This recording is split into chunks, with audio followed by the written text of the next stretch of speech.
नमस्कार, स्वागत है आपका। मैं हूं आपके साथ अनंत त्यागी और आप देखना शुरू कर चुके हैं एजेंडा।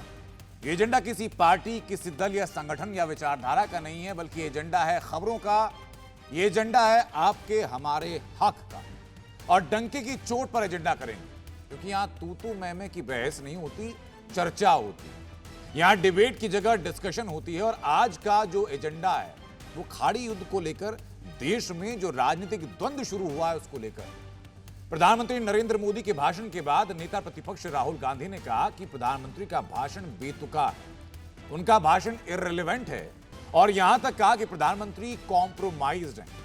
देश का प्रधानमंत्री कॉम्प्रोमाइज है। भारत की विदेश नीति ट्रंप तय कर रहे हैं, वो ये कह रहे हैं। वो कह रहे हैं कि ट्रंप जानते हैं कि प्रधानमंत्री क्या कर सकते हैं और क्या नहीं कर सकते, जबकि इन्हीं प्रधानमंत्री जिनके ऊपर कॉम्प्रोमाइज प्रधानमंत्री का टैग लगा दिया गया, बमुश्किल 24 घंटे पहले खुद अमेरिकी राष्ट्रपति ने इन्हीं से बात की। बहरहाल चर्चा में इस मुद्दे को उठाएंगे, लेकिन आज सर्वदलीय बैठक भी है। लेकिन उस बैठक से पहले सरकार की कार्यप्रणाली को लेकर विपक्ष के अंदर अविश्वास है। तो क्या ये सरकार वाकई कॉम्प्रोमाइज स्टेट में है? क्या ग्लोबल एनर्जी क्राइसिस का इंपैक्ट भारत पर सबसे ज्यादा है और सरकार ये बात स्वीकारने में विफल साबित हो रही है, जानबूझकर स्वीकार नहीं रही? विपक्ष के जितने आरोप हैं, सरकार का जो पक्ष है उसकी पूरी स्ट्रीमलाइन, उसका पूरा प्रतिबिंब आपको दिखाई पड़ेगा इस चर्चा के अंदर। जो मेहमान हमारे साथ हैं उनका परिचय कराता हूं। बीजेपी की तरफ से राजीव जेटली हमारे साथ जुड़ चुके हैं। हमारे साथ तहसीन पूनावाला हैं, पॉलिटिकल एनालिस्ट हैं। वैभव माहेश्वरी हमारे साथ हैं आम आदमी पार्टी से, और पॉलिटिकल एनालिस्ट नवीन कुमार हमारे साथ जुड़ चुके हैं। बहुत बहुत स्वागत आप सभी लोगों का। शुरुआत तहसीन भाई मैं आपसे करना चाहूंगा। ये जो 3 टैग दिए गए, इररिलेवेंट, बेतुका और कॉम्प्रोमाइज, देश के प्रधानमंत्री के लिए ऐसे शब्दों का इस्तेमाल करना क्या सही मानती है कांग्रेस आधिकारिक तौर पर? आप सही मानते हैं? Thank you. मुझे आपके साथ शो में शिरकत करने का मौका मिला। जब आप ये इंट्रोडक्शन करा रहे थे, मैं सोच रहा था कि क्या मैं सही होगा या नहीं होगा इस डिबेट के लिए या इस चर्चा के लिए। बट क्योंकि आपका शो एजेंडा और हम देश का एजेंडा चलाते, तो नहीं, मैं नहीं मानता हूँ कोई भी प्रधानमंत्री, मैं बड़े साफ तौर से कहता हूँ, कोई भी प्रधानमंत्री, चाहे वो नेहरू जी हो या मनमोहन सिंह जी हो या अटल जी हो या मोदी जी हो, कॉम्प्रोमाइज है। वो जो कुर्सी पर आप बैठे, आप कॉम्प्रोमाइज कर ही नहीं सकते। आप देश के हित में बात करते हो। और एनर्जी सिक्योरिटी, किसी भी प्रधानमंत्री को 140 करोड़ लोगों की एनर्जी सिक्योरिटी देखना है इस क्राइसिस को लेकर। और वेस्ट एशिया में जो क्राइसिस चल रहा है, ये भारत ने बनाया नहीं है। दोनों साइड जो लड़ रहे हैं, दोनों के साथ भारत के स्ट्रेटेजिक पार्टनरशिप से, चाहे फिर वो ईरान हो, चाहे फिर वो अरब वर्ल्ड हो। एक हमेशा गलती होती है, हम कहते हैं इजराइल वर्सेस ईरान का युद्ध है, अमेरिका इजराइल वर्सेस ईरान का युद्ध है। नहीं साहब, ये यूएस इजराइल के साथ अरब वर्ल्ड भी जुड़ा हुआ है। अरब वर्ल्ड भी ईरान के साथ जुड़ा है। जी देखिए, तो जब हम ये जानते हैं तो हम लोग जाएंगे, इंटरनेशनल इक्वेशंस की बात भी करेंगे। पहले डोमेस्टिक की बात तो कर लें। आपने कहा कि किसी प्रधानमंत्री के बारे में ऐसा शब्द को इस्तेमाल नहीं होना चाहिए, तो do you stand against this statement of Rahul Gandhi? नहीं, मैं व्यक्तिगत नहीं कहूंगा। मैं लग रहा है प्राइम मिनिस्टर, किसी भी प्राइम मिनिस्टर के बारे में ये नहीं कहना चाहिए। मेरी व्यक्तिगत राय है कि कोई प्राइम मिनिस्टर देश को कॉम्प्रोमाइज करता, मैं ये नहीं मानता हूँ। हाँ, लेकिन पॉलिटिक्स अनफॉर्चुनेटली ये हो चुका है कि मनमोहन सिंह जी को अटैक किया गया था न्यूक्लियर डील के समय, अब मोदी जी को। ये हमारे देश की पॉलिटिक्स इस तरह से हो गई कि अब सेतु ने ब्रिज नहीं है। और कहीं ना कहीं सरकार को भी एक रोल निभाना होगा कि विपक्ष को साथ लेकर चर्चा करे।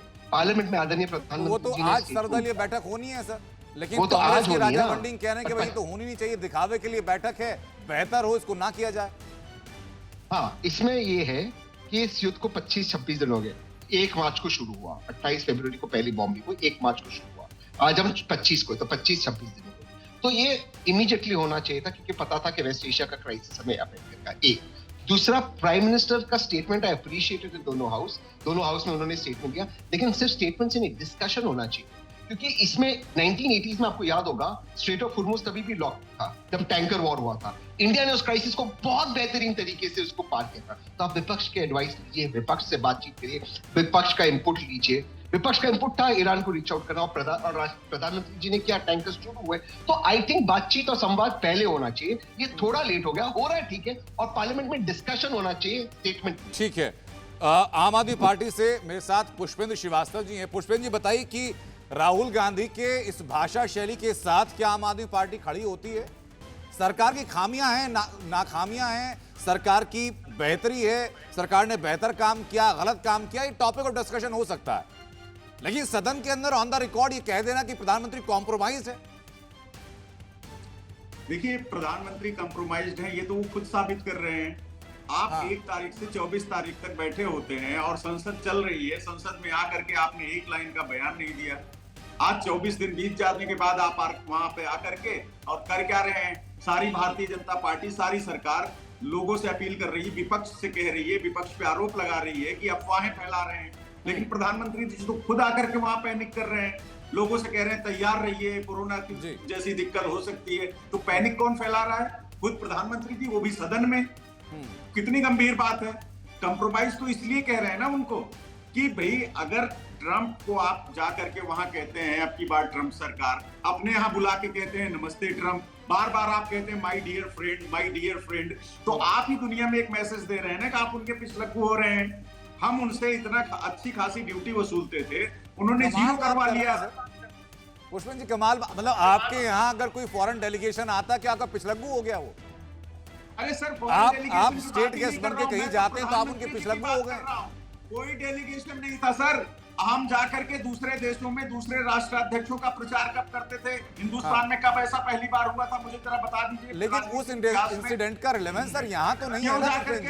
मैं राजीव जेटली के पास एक बार आता हूँ, उसके बाद मैं वापस आपको लौटूंगा। राजीव जेटली, मुझे बताइए जरा कि सर ये जो एलिगेशन आप लगा रहे हैं कि विपक्ष भ्रमित कर रहा है, विपक्ष एजेंडा तैयार कर रहा है, विपक्ष अफवाहें फैला रहा है, जो राहुल गांधी की भाषा शैली है वो तो जस्टिफाई भी कर रहे हैं आज पुष्पेंद्र जी यहाँ बैठ करके। देखिए, पहले तो इस बात को समझना होगा, देयर आर 2 नीति होती है। एक नीति होती है हमारी मजबूरी बन जाती है, हमने अपने देश के अंदर राजनीति करनी है, इसलिए हम किसी कहीं देशों के साथ हमारा प्यार नहीं होता। मैं विपक्ष के ऊपर इस बात को लेकर के कह रहा हूँ, हम किसी देश से प्यार नहीं करते हैं, हमारी मजबूरी हो जाती है क्योंकि हमें अपने देश में एक वोट पाना होता है, इसलिए हम एक नीति बनाते हैं जिसे वो विदेश नीति का नाम देते हैं। दूसरी तरफ एक नीति होती है जिसके अंदर कोई एजेंडा नहीं होता, वो देश से लेकर के, देश को लेकर के जुड़ी होती है। उसमें भविष्य को लेकर के यहाँ पर इन्वेस्टमेंट भी लानी होती है, भविष्य में हर तकनीक भी लेकर के आनी होती है, भविष्य में भारत को कैसे मजबूत किया जाएगा इसके ऊपर भी कार्य कर रहे होते हैं। तो ये निर्धारित हमें करना था कि हमें कौन सी नीति के ऊपर चलना है। ईरान भी हमारा दोस्त है, अमेरिका के साथ भी हम अच्छे संबंध चाहते हैं, इजराइल के साथ भी अच्छे संबंध चाहते हैं। हम दुनिया में ऐसा कौन सा देश के साथ ऐसा देश है जिसके साथ भारत अच्छे संबंध नहीं चाहता है? लेकिन विदेश नीति भारत की परिस्थितियों के मद्देनजर होती है। अपनी वोट नीति के चलते हम अपनी विदेश नीति को कंप्रोमाइज नहीं करना चाहते हैं। तो ये कंप्रोमाइज प्राइम मिनिस्टर कह रहे हैं। ये तो वो देश है जो कंप्रोमाइज करता हुआ आया है, केवल भारत के अंदर कुछ वोट पाने के लिए अपनी नीतियों को सरेंडर करता हुआ आया है। इनसे पूछिए, अगर कभी कोई अटैक किसी ऐसे आतंकवादी संगठन ने सॉरी, मेरा थोड़ा टेक्निकल इशू आ गया था, वो कट गया था। ऐसे आतंकवादी संगठन ने इजराइल के ऊपर अटैक करा, तो क्या इन्होंने जवाब दिया, उसको बोला कि आतंकवादी संगठन है, इसके खिलाफ कार्रवाई होनी चाहिए? नहीं, क्योंकि इनका एजेंडा कुछ और था। आतंकवाद नहीं था, वो देश भी नहीं था। इनका एजेंडा था कि मेरे देश का मुसलमान मुझे तब वोट करेगा जब मैं किसी मुसलमान देश को सपोर्ट करूंगा। अरे भाई, ईरान और राजीव जी वापस ट्रैक पर आते हैं सर। ये हिंदू मुसलमान की बात नहीं है। और जो नहीं, ऐसा नहीं, इससे भागिए मत। मैं आज के यथार्थ में आ जाता हूँ। मेरी बात पूरी होने दीजिए। मैं कभी हिंदू मुसलमान नहीं करता, ना मेरी आदत है करने की, जैसा लोग डिबेट में करते हैं। मैं आपसे बहुत क्लियर बता रहा हूँ, यहाँ पर एजेंडा कुछ और था। उस नीति का भारत को क्या फायदा मिला, आप किसी भी कांग्रेसी प्रवक्ता से पूछ करके देखिएगा, या किसी अन्य समर्थित उनके जो बैठे होंगे उनसे पूछिएगा कि उसका फायदा क्या मिला। उसका फायदा इन्हें वोट के रूप में मिला। हमने जो नीति अपनाई, जिन देशों के साथ हमने काम करना शुरू किया, उन देशों से हम तकनीक भारत में लेकर के आए, उन देशों से हम इन्वेस्टमेंट भारत में लेकर के आए। पॉलिटिकल साइंस का विद्यार्थी मैं भी हूं सर, और इतना मैंने कब से सीखा कि किसी एक रिजीम में विदेश नीति तैयार नहीं होती। ये दशकों का निरंतर प्रयास रहता है। उसको कैसे आप मोल्ड करते हैं वो सरकार के ऊपर, नेतृत्व के ऊपर निर्भर करता है। लेकिन आज का जो मेरा मुद्दा सर, जो एजेंडा है आपको आमंत्रित करने के पीछे, उस सवाल का जवाब पाना भी है। सवाल 2 है सर। पहला तो सरकार की तरफ से कहा गया कि देश के अंदर कोई एनर्जी क्राइसिस है नहीं, किसी भी तरीके का कोई पैनिक नहीं। एक मीडिया रिपोर्ट का स्टेटमेंट मैं आपके सामने साझा करता हूं सर, जिसमें कि सूरत और जामनगर के अंदर 500 से ज्यादा कारखानों के बंद होने की बात कही गई, उन कारखानों के मालिकों ने कहा कि भाई एनर्जी क्राइसिस की तरफ से फ्यूल की वजह से हम इंडस्ट्रीज को, अपने कारखानों को ऑपरेट नहीं कर सकते हैं। पहला सवाल, अगर दिक्कत नहीं है तो कारखाने बंद क्यों? दूसरा सवाल ये कि अगर हमारे यहाँ एलपीजी की भी कोई भी दिक्कत नहीं है, सिर्फ कालाबाजारी से अफवाहें फैलाई गई, तो ये 14.2 किलो के सिलेंडर को 10 किलो का क्यों किया गया? देखिए, मैं आपको त्यागी जी एक बात बोलूंगा जी। हम जब कहते हैं कि दिक्कत नहीं है, पैनिक नहीं है, इसका ये मतलब नहीं है कि हमारे पास उतना फ्यूल है इस चुनौती के भरे हुए वक्त में, इस चैलेंज के दौर में, जितना हमारे पास पहले रहता था। पूरी दुनिया में नहीं है, ये आपको भी पता है। बड़े से बड़े डेवलप देश के पास भी आज आपका काउंटर करने के लिए तहसीन इशारा कर रहे हैं, आपकी बात पूरी होने के बाद मैं उनके पास जाऊंगा। तहसीन भाई का काम है काउंटर करना, वो करेंगे जरूर, क्यों नहीं काउंटर क्यों नहीं करेंगे, उंगली इसलिए उठाते हैं वो। मैं आपसे कुछ और के बता रहा हूँ। आज देखिए, ऑस्ट्रेलिया के अंदर फ्लाइटों के अंदर रिडक्शन कर दिया, चीन ने फ्लाइटों में रिडक्शन कर दिया, ठीक है। दुनिया के हर देश ने, कई देशों ने 4-4 दिन का वर्किंग डे कर दिया। स्कूल जो से है वो घर से चल रहे हैं, मतलब बहुत कुछ चेंजेस कर दिए पूरी दुनिया ने। हम ये कह रहे हैं कि हाँ, हमें बहुत संभल करके चलना है। भाई ऐसा तो है नहीं कि ये देश एलपीजी पैदा करता है, हम पीएनजी देते हैं लोगों को, हम सीएनजी देते हैं लोगों को भरपूर मात्रा में, ठीक है। हमने कोशिश भी करी कि गांव स्तर पर जाकर के पीएनजी की पाइपलाइन, इस चुनौती के वक्त में तो सब कुछ नहीं हो सकता, लेकिन हमारा पहले से ये टारगेट था। इंडस्ट्री के अंदर भी आप ध्यान दीजिए, हमने पीएनजी के मैंडेटरी कर दिया अपने राज्यों के अंदर, जब भारतीय जनता पार्टी की सरकार है, कि जेनसेट केवल पीएनजी के चलेंगे। अगर वो पीएनजी के जेनसेट ना चल रहे नहीं, होते, तो राजीव जी, ये जो डिस्ट्रीब्यूशन को कम किया गया, ये जो सिलेंडर का वजन घटा दिया गया, आप ये कह रहे हैं कि ये रिसोर्सेज मैनेजमेंट है, ये कोई पैनिक की सिचुएशन नहीं है, ये आप कह रहे हैं? बिल्कुल। देखिए, हमने तो कहा रिसोर्स को मैनेज किया जा रहा है। उपभोक्ता को भी सोच सोच के खर्च करना है, क्योंकि उन्हें पता है गल्फ के अंदर वार चल रही है, इस टाइम पे हमें अपने ईंधन को बचाना भी है। लू जरा, उसके बाद मैं तहसीन भाई आपके पास में आ रहा हूं। नवीन जी, मुझे बताइए जरा, ये बात सच है, भारत के जितने सीमावर्ती देश हैं, जितने नेबरिंग कंट्रीज हैं, वहां का उदाहरण हम देखें तो क्राइसिस वहां पर दिखाई पड़ रहा है। कई यूरोपीय कंट्रीज ऐसी हैं जहां पर की वर्क फ्रॉम होम कर दिया गया है, जहां पर की स्कूल की, पाकिस्तान में तो हाल ये है कि स्कूल की बसों को बंद कर दिया गया, पेट्रोल डीजल के दाम कहां पहुंच चुके बताने की आवश्यकता नहीं है। भारत में कंपैरेटिवली जो हालात हैं वो स्टेबल दिखाई पड़ रहे हैं, लेकिन इसी के पीछे एक तर्क ये दिया जा रहा है कि चूंकि विधानसभा चुनाव भी एकदम सर पर हैं, इसलिए एक इमेज सेफगार्डिंग के लिए ये प्राइस हाइक नहीं किया जा रहा तेल का। आनंद भाई, 2-3 बातें बड़ी महत्वपूर्ण हैं। एक तो जो आपने पूछा ये है ही, लेकिन दूसरा आप बात कर रहे थे कंप्रोमाइज़ होने की, सबसे महत्वपूर्ण बात कर रहे थे। राहुल गांधी जी ने भी कल बोला है, तो कंप्रोमाइज़ है क्या? 1990 में ईरान से, आप सबको मालूम है कि जो गैस पाइपलाइन भारत में आनी थी, वो तो कांग्रेस ने रोकी यूएस के प्रेशर में, और रोकी नहीं, पेट्रोलियम मिनिस्टर को हटा दिया। सरकार में पेट्रोलियम मिनिस्टर थे ही नहीं। अमेरिका ने कहा कि पेट्रोलियम मिनिस्टर हटाइए, क्योंकि ये भारत के अंदर ईरान से सीधी गैस लाइन ले जाएगा तो वहां पर सीधा पहुंचेगा। मैं वही बात कर रहा हूँ, 1990 में पेट्रोलियम मिनिस्टर को, विदाउट पेट्रोलियम मिनिस्टर देश के अंदर सरकार चली है, कोई और नहीं। अय्यर साहब तो पूछ लीजिए, तहसीन भाई बता देंगे। उनको हटा दिया तो कंप्रोमाइज कौन हुआ? कंप्रोमाइज उस समय कांग्रेस की सरकार हुई, दूसरा कोई हुआ। दूसरी बात, आप कह रहे थे कि 2000, मैं पुराना जाना नहीं चाहता, लेकिन बार बार राहुल गांधी कंप्रोमाइज कहते हैं तो उनको बताना पड़ेगा। 1971 में जब हम भारत के सैनिकों ने पाकिस्तान पर विजय पाली थी, युद्ध हुआ था, उसके अंदर 15,000 वर्ग किलोमीटर की जमीन छोड़ दी, 93,000 सैनिक पाकिस्तान के छोड़ दिए, वो भारत के सैनिकों को छुड़ाया तक नहीं। तो कंप्रोमाइज कौन हुआ?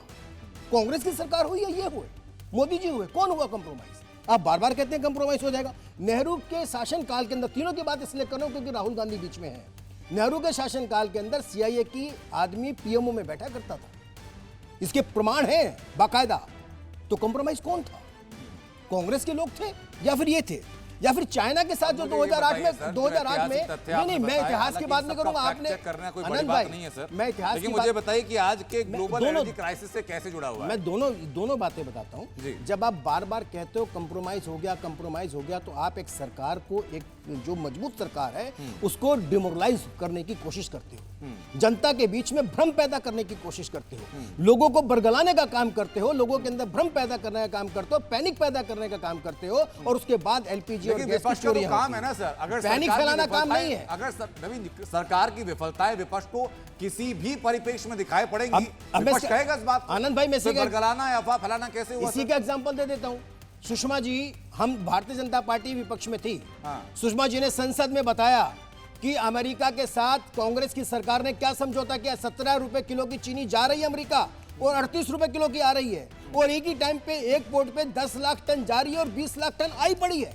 बताइए, तो मतलब अब ये विपक्ष का काम ये होता।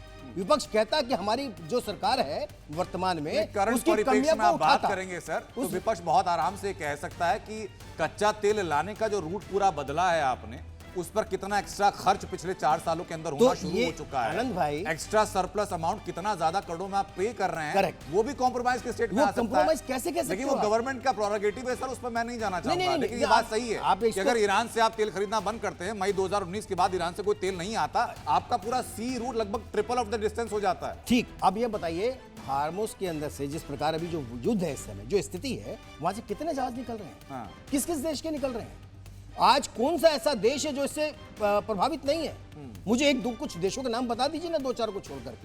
आज विश्व के आधे से ज्यादा देश इस युद्ध से प्रभावित हैं और गैस की समस्या सबके सामने है, इसमें कोई दो राय नहीं है। आज बहुत सारे तो वही तो बहुत सर सारी तहसीन इंडस्ट्रियों में पुनावाला यहाँ कह रहे हैं नवीन बहुत जी, सारी तहसीन इंडस्ट्री पुनावाला यही कह रहे हैं कि मैं- भाई देश के अंदर समस्या है, इस बात को स्वीकारिए है, और ये उसको तो- स्वीकारने में 25 दिन नहीं लगने चाहिए थे। नहीं। पहले हफ्ते में स्थिति को भांपते हुए, दूरदर्शिता दिखाते हुए आपको ऑल पार्टी मीटिंग करनी चाहिए थी। आज देश में बहुत सारा सामान विदेश नहीं जा सकता, क्योंकि ना पानी के जहाज का रास्ता है ना आसमान का रास्ता है। जब सामान नहीं जाएगा तो इंडस्ट्री के अंदर प्रोडक्शन भी रुकेगा, वो कम करना पड़ेगा। इसका मतलब ये नहीं हुआ कि गैस की कमी के कारण बंद कर, वो दोनों चीजें साइमल्टेनियसली चलती हैं। कमी है, सही बात है, ये अर्थशास्त्र लेकिन गलत है। ये दोनों चीजें, अर्थशास्त्र का फॉर्मूला आप दे रहे हैं नवीन जी, ये दोनों अर्थशास्त्र चीजें गलत है। हैं। वो क्यों गलत है सर, मैं आपको एग्जाम्पल के साथ बताऊंगा, इकोनॉमिक्स एग्जाम्पल के साथ, लेकिन उसके पहले तहसीन कुछ कहना चाह रहे हैं जी। नवीन भाई और राजीव भाई दो अलग अलग बातें कह रहे हैं। राजीव भाई कह रहे हो, मैं बहुत सीधा, आप जानते हो मैं बहुत क्लियर बात करता हूँ। कहते हैं मुसलमानों की तुष्टीकरण, उनका मतलब था, उन्होंने मुसलमान शब्द किया नहीं, लेकिन हम समझ गए मुसलमान की तुष्टीकरण के कारण कांग्रेस ईरान को सपोर्ट करती। सीधा सीधा उनका ये शब्द था। नहीं, आपने नहीं कहा, आपने उल्टा कहा। आपने कहा हमने ईरान का पाइपलाइन बंद किया, तो फिर मुस्लिम का तुष्टीकरण था या नहीं था? ईरान का पाइपलाइन उसी देश से आता। आप सोच लीजिए, ईरान का पाइपलाइन कौन से देशों से आ रहा था सर? आ रहा था पाकिस्तान और अफगानिस्तान से इंडिया के अंदर। Iran, Pakistan, Afghanistan, India, China. क्या हम हमारी एनर्जी सिक्योरिटी, सर मैंने किसी के बीच, सर मैंने किसी के बीच में नहीं बोला sir. I request you sir, क्या हम हमारी एनर्जी सिक्योरिटी पाकिस्तान के हाथ में ले सकते हैं? और उस वक्त अफगानिस्तान के हाथ में, जब हमारे अच्छे रिलेशन नहीं थे तालिबान के साथ, वो बात को मैं छोड़ देता हूँ। सर हम तथ्यों पर, वर्तमान मुद्दों पे आते हैं। हालांकि बीजेपी ने देश हित के खिलाफ न्यूक्लियर डील में नो कॉन्फिडेंस मोशन था। मैं तथ्यों की बात करता हूं। मनमोहन सिंह जी प्रधानमंत्री बने, उसके पहले अटल जी प्रधानमंत्री थे। हमें इसके पहले क्रूड की क्राइसिस आई थी। अटल जी ने कहा था कि हमारे पास क्रूड के पेट्रोलियम रिजर्व होना चाहिए। जनवरी 2004 में उनके कैबिनेट ने ये नोट पास किया। मनमोहन सिंह जून 2004 में एक कंपनी फॉर्म करते हैं, Indian strategic petroleum reserve limited, SPV vehicle, और उसके तहत 3 पेट्रोलियम रिजर्व जो इंफ्रास्ट्रक्चर बनाने की शुरुआत करते हैं, जिसका उद्घाटन और कमीशन मोदी जी 2015 में करते, 17 में करते, 18 में करते। जिस स्ट्रेटेजिक रिजर्व की बात आज मेरे भाई लोग बीजेपी से यहाँ कर रहे हैं, वो फिजिकल इंफ्रास्ट्रक्चर मनमोहन सिंह जी के बाद बना। उसके बाद 15 में कैबिनेट में पास होता है, सेकंड फेज इसका बनना चाहिए। आज 12 साल से मोदी जी प्रधानमंत्री, 20% भी कंप्लीट नहीं हुआ सर। ये पहली बात है। दूसरी बात पे आते हैं, एलपीजी की बात पे आते हैं। एलपीजी डोमेस्टिक प्रोडक्शन, भारत का एनुअल कंजम्पशन एलपीजी का करीबन अबाउट 31 मिलियन मेट्रिक टन से साल का। भारत का annual metric production, domestic production 2 million tonne था। 3 मिलियन टन पकड़ लो जब मनमोहन सिंह जी प्रधानमंत्री बने, वो बढ़कर हो गया 10.8 मिलियन टन। आज कितना है? 12 मिलियन टन। क्या कर रहे हैं? लेकिन मैं भाजपा को कॉम्प्रोमाइज, देशद्रोही नहीं करता। सवाल ये है कि वो रीच आउट करना नहीं चाहते। नहीं, तो सवाल वो होने वाला है, इसके पीछे लगातार कहना है, उज्ज्वला योजना में आपने सिलेंडर का वितरण किया, इसके पीछे सीधा तर्क है। एक लास्ट लाइन, एक सीधा तर्क है कि आप जो पहले चूल्हे पर खाना बनता था, लकड़ियों से, उपलों से खाना बनता था, उसको रिप्लेस किया गया एलपीजी सिलेंडर के चलते। उज्ज्वला योजना के तहत लगभग हर साल लगभग 3 करोड़ से ज्यादा घरों के अंदर ये सिलेंडर पहुंचा है। आनंद भाई, मुझे एक छोटी सी बात कहनी जी, लेकिन उसका मैं तथ्य आपको दे दूं, उसका तो ये तो तथ्य सर दे दूं मैं consumption आपको। जो बढ़ा, ये सीधा उसके I direct agree with proportional you. है। I agree with you. मैं कहाँ उसको मना कर रहा हूँ? मैं कुछ और कह रहा हूँ सर। मैं कह रहा हूँ कि भारत का डोमेस्टिक प्रोडक्शन 2 मिलियन टन से मनमोहन सिंह जी के वहां 11 मिलियन टन, करीबन 10.8 मिलियन टन हुआ मेट्रिक टन प्रति साल। आज 12 मिलियन टन है, जबकि कंजम्पशन बढ़ा है। तो कौन फेल हुआ? भाजपा फेल हुई। मैं ये कह रहा हूं, मैं आंकड़ों के साथ। और ये पेट्रोलियम मिनिस्ट्री के आंकड़े में चीज अपनी बात समाप्त करता जी, हूँ। जी, सर, हम हाँ। किसी भी which ever side of the fence हम ये जानते थे कि क्राइसिस आ रहा था। हम ये मैंने भी एक्सपेक्ट नहीं किया कि रमजान के वक्त अटैक होगा, बट ये होने वाला था। अमेरिकन टैंकर्स हुए थे उस वक्त, स्ट्रेट ऑफ हॉर्मुज ब्लॉक होगा। ईरान ने क्लियरली कहा था। हमारा प्लान भी क्या था। आज आप कह रहे हैं हम 41 कंट्री से ला रहे हैं। आज आप कह रहे हैं हमारे 6 कंपनीज यूरिया बना रहे हैं। यूरिया के लिए भी नेचुरल गैस चाहिए। 90% नेचुरल गैस हमारा स्ट्रेट ऑफ हॉर्मुज से है। तो हरदीप पुरी जी, मैं प्रधानमंत्री को दोष नहीं दे रहा हूं, प्रधानमंत्री को मैं साधुवाद देता हूं कि उन्होंने ईरान के राष्ट्रपति से बात की, 6-7 टैंकर निकाल दिए। लेकिन हरदीप पुरी जी क्या कर रहे थे उसके 1 महीने पहले? काहे वो इंटरव्यूज दे रहे थे? वो इसके पीछे क्यों नहीं लगे? वहां पे फेल हो गए। अब आप 41 कंट्री से बात कर रहे हो। ये सब होना चाहिए। खरीफ सीजन आ रहा है जून के अंदर, आपके पास फर्टिलाइजर्स कहां से आएगा? ये सवाल पूछना वाजिब है। मैं लॉजिकल सवाल और आप कह रहे हो कि आपका सवाल बिल्कुल वाजिब है कि खरीफ के सीजन के फर्टिलाइजर समय पर नहीं पहुंचे तो पूरे सीजन की फसल का नुकसान होगा। नहीं। लेकिन ये बात भी सच है तहसीन पुनावाला कि खरीफ के सरप्लस प्रोडक्शन हम लोग करते हैं, और अगर एक सीजन भगवान ना करे ऐसा हो कि सीजन खराब हो, किसानों को बड़ा नुकसान हो जाएगा। लेकिन अगर ऐसा क्राइसिस आता भी है तो अपने लोगों का पेट भरने के लिए भारत के पास पर्याप्त मात्रा में वो चीजें स्टोरेज में हैं। हम एक्सपोर्ट भी कर सकते हैं हमेशा की तरह, अगर विश्व को जरूरत भी होती है तो। आई एग्री, बट फिर हमारे जीडीपी पे जो हमारा इत्मीनान से आपकी बात सुनूंगा तहसीन पुनावाला। तहसीन भाई की बात को मैं फैक्चुअल करेक्ट करना चाहता हूं जी। कांग्रेस की सरकार ने तेल का रिजर्व नहीं बढ़ाया। 3.25 लाख करोड़ रुपए का 3.25 लाख करोड़ रुपए के ऑयल बॉन्ड खरीद के भारत के ऊपर कर्जा लाद दिया। देश का सोना खत्म कर दिया, वो भी बेच दिया। ये मोदी सरकार ने 3.25 लाख करोड़ रुपए का कर्जा हटाया, खत्म किया है इसी सरकार ने, आपने नहीं किया। और जो सोना रिजर्व भारत का खत्म किया था, उस सोने को भी वापस लेकर के आए हैं। और यही नहीं, पहले आप 10 करोड़ एलपीजी गैस के सिलेंडर को 1290 रुपए में दिया करते थे। आज 34 करोड़ गैस के सिलेंडर एलपीजी उपभोक्ता है, 34 करोड़, और उनको जो है 913 रुपए के अंदर गैस का सिलेंडर मिल रहा है। तो आप बताइए कि प्राइस को किसने कंट्रोल किया? ये प्राइस कंट्रोल नहीं है क्या? आज डिमांड है गैस की, इसमें कोई शक नहीं है, डिमांड है। क्राइसिस है पूरे विश्व पर, इसमें भी कोई शक नहीं है। लेकिन इसके अंदर भ्रम नहीं फैलाना चाहिए। एक तरफ तो सरकार प्राइस को कंट्रोल कर रही है, दूसरी तरफ उपभोक्ता आपसे 350 गुना ज्यादा बढ़ा दिए एलपीजी गैस के मोदी सरकार ने। लोगों के पास से चूल्हा और यह हटा करके लोगों को धुएं से निजात दी है। और ऐसे में आप कह रहे हो कि सरकार ने कुछ पहले से योजना नहीं बनाई। हमारे पास पीएनजी है, हमारे पास जो घर में गैस आती है उसकी व्यवस्था है, एथेनॉल की व्यवस्था है। और यही नहीं, आप पहले 3 गीगा मेगावाट की रिन्यूएबल एनर्जी होती थी हमारे पास, आज 140 तक पहुंच गई है, 140 गीगा मेगावाट की। ये किसने किया? आप दूरदर्शिता अगर नहीं देखते, बार बार मैं कहता हूं मोदी जी की, तो आप एलईडी क्रांति लेकर के आए बिजली को बचाने के लिए, इलेक्ट्रिक गाड़ियां लेकर के आए, एथेनॉल लेकर के आए, 20% इथेनॉल भारत बना रहा है अपना।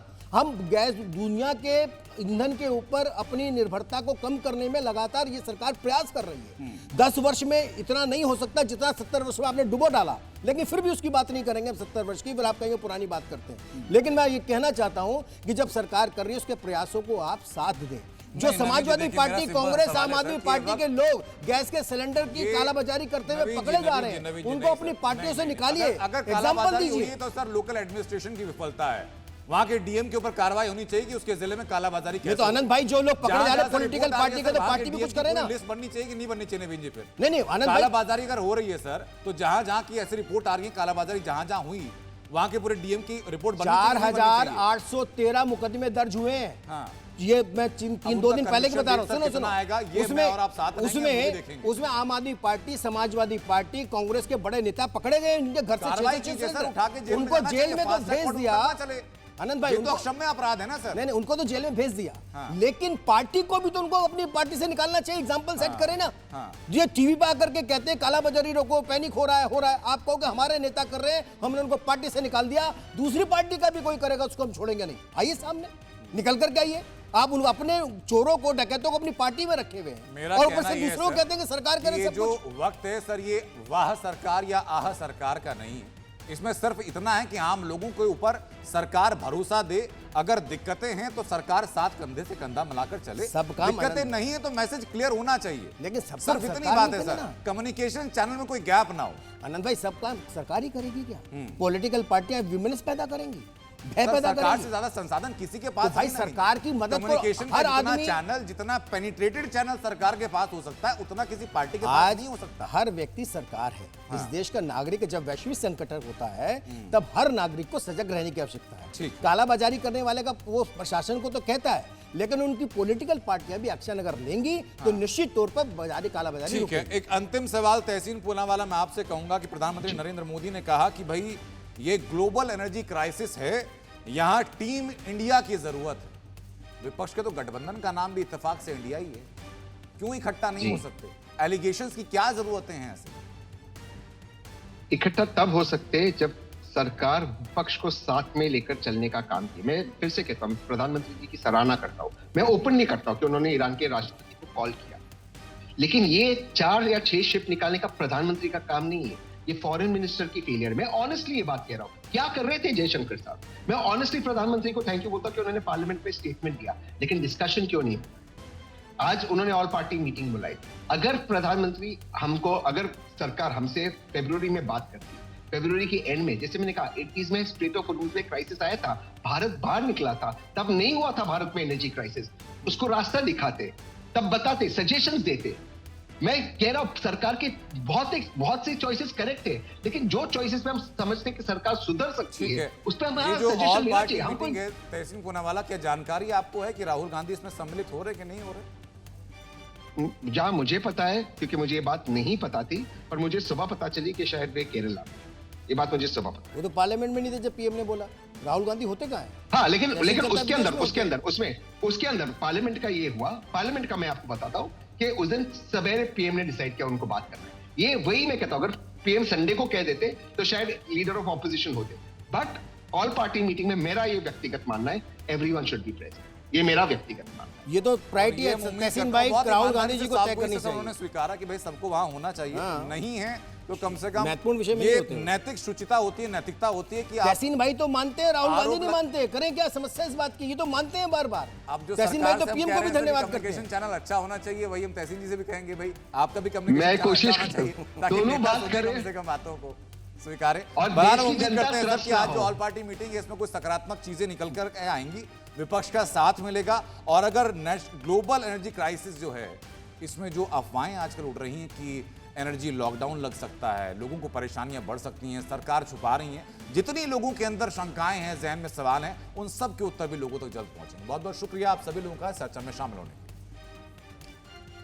तो एजेंडा में रोजाना आपसे ऐसे ही मुद्दों को लेकर बातचीत होगी, जहां बिना किसी शोर के साफ सवाल होंगे और उन्हीं से जुड़े हुए सटीक जवाब। नमस्कार।